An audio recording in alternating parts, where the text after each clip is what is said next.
we talked a lot about hull design, and I've gone into exhaustive detail in like 2-hour live sessions on hull design. So let's use our bathtub. Let's use our Barbie bathtub. And I realize it's white and it's going to not show up very well because of the lighting in here. Okay. But this is, as you can look, okay, flat bottom. But it does have, I'm going to hold it to the camera. All right.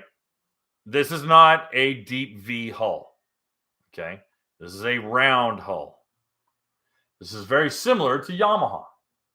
Yamaha has a round hull. And it does have a flat tracking or planing surface. What happens when this boat is in the water? When it's sitting under no, it has no momentum, you're going to find its resting height. Okay? And what that resting height gives you, or resting draft, is how much hull is in the water when it's sitting there. So let's say when it's in the water with the engine off, it's halfway. So you have this much draft. Okay? But what happens when you start giving it acceleration? Whoop, nose comes up because it wants to pop out of the water. Okay? Pretend with me. We're popping out of the water. And it gets onto its flat planing surface. Suddenly, it's on top of the water. Okay?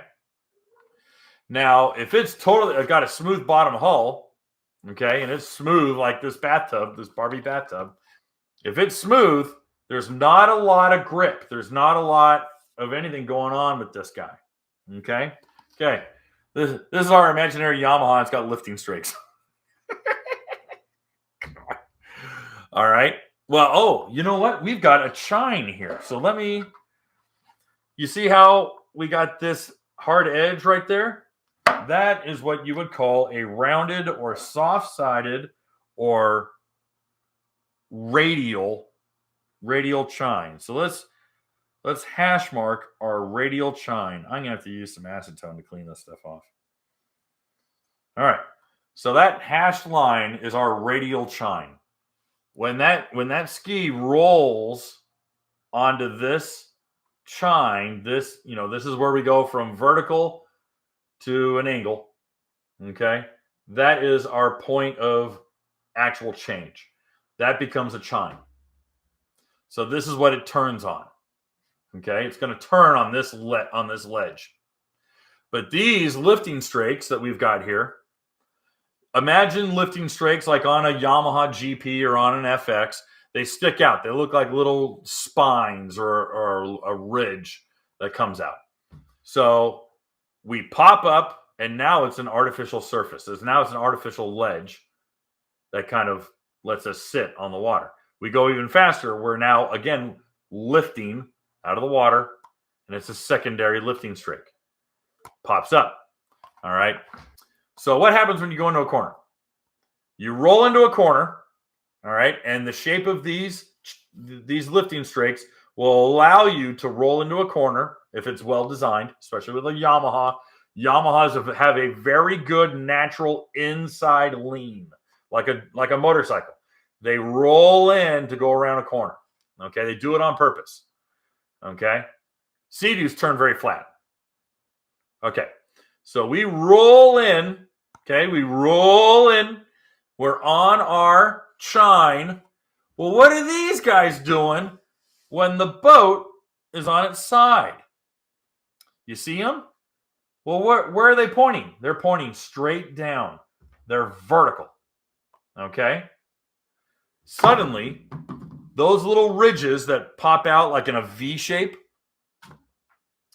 those are pointing straight down.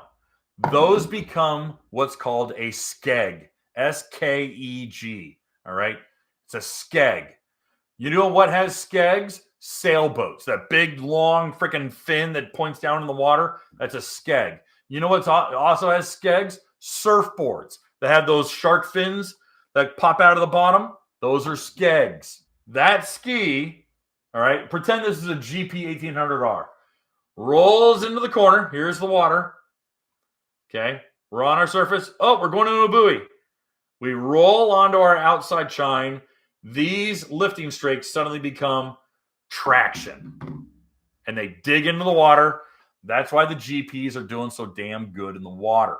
They have a really natural inside lean, and they've got traction as they roll into the corners. Hey guys, thanks for hanging out. This clip was taken from our weekly podcast that we record here every Sunday night at 8 p.m. Eastern Standard Time. If you want to watch the whole video, you can go to the Watercraft Journal's YouTube channel, go to playlists, and then click on live sessions. You're going to see it there. Otherwise, go ahead and leave a like, a comment, and definitely subscribe to the channel. It helps us grow. And again, thanks again for watching our videos, and we hope to see you soon.